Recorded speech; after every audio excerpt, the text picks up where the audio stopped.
मुहर्रम का त्योहार नजदीक आ चुका है, जिसको लेकर मुस्लिम समुदाय द्वारा कस्बा हंडिया में स्थित करबला पर अकीदत के फूल दफन करने को लेकर तैयारियां जोर जोर से चल रही हैं। बता दें कि 6 जुलाई को मुहर्रम का त्योहार पड़ रहा है। ताजियादारों द्वारा जोर शोर से ताजिया बनाया जा रहा है।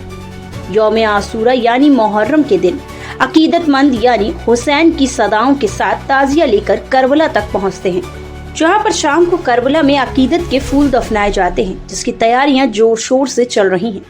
करबला को सजाया जा रहा है। साफ सफाई की व्यवस्था तेजी के साथ की जा रही है। बता दें कि मुस्लिम समुदाय के पवित्र त्योहार मुहर्रम का चांद दिखते ही जगह जगह पर मजलिसों का दौर शुरू हो गया। कस्बा हंडिया में स्थित इमामबाड़ी में मजलिसों का दौर शुरू हो गया, जिसकी देखरेख क्षेत्रीय मंत्री भाजपा अल्पसंख्यक मोर्चा सैफुल अब्बास द्वारा की जा रही है। मजलिस में काफी संख्या में अकीदतमंदों का जमावड़ा लगा रहा, जहां पर शहीदानी करबला की तकरीर भी सुनी गई। शहीदानी करबला के वाकयात को सुनकर अकीदतमंदों के चेहरे गमगीन हो गए।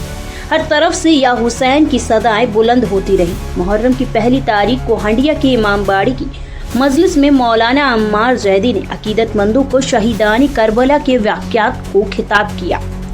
बता दें कि तशकीनी यानी प्यास बर्दाश्त करते हुए हजरत इमाम हुसैन बड़ी बहादुरी से ईमान और इंसाफ के लिए यजीद की सेना से जंग लड़ते रहे। यजीद के चाटुकारों शिमर और खोली ने साजिश का सहारा लेकर प्यासे हजरत इमाम हुसैन को शहीद कर दिया। हजरत इमाम हुसैन की शहादत दरअसल दिलेरी की दास्तान है, जिसमें इंसानियत की इबारत और ईमान के हरूफ थे। हजरत इमाम हुसैन हजरत अली के बेटे थे। हजरत अली की शादी पैगंबर हजरत मोहम्मद साहब की बेटी हजरत फातिमा से हुई थी। करबला में हजरत इमाम हुसैन का मज़ार है, जो सिया समुदाय का एक पवित्र धर्म स्थल है। लड़ाई में दोनों भाइयों के अलावा उनके 72 अनुयायियों को भी मार डाला गया।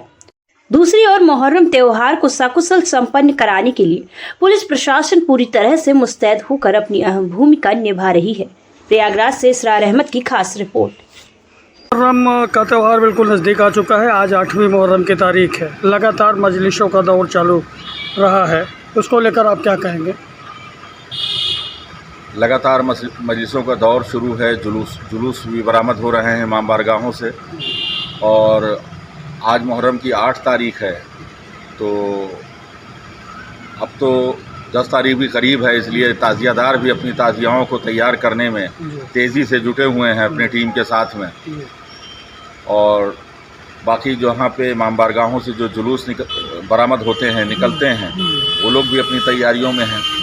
तो हर वर्ष की भांति इस वर्ष भी जैसे हर वर्ष होता आया है मुहर्रम, उसी अंदाज में इस साल भी मुहर्रम। ये आपके यहाँ से जब पीढ़ी दर पीढ़ी लगातार ताज़ियादारों को भी मतलब मदद की जाती रही है, और यहाँ पर जो है इमामबाड़े पर मजलिस का दौर शुरू रहा है।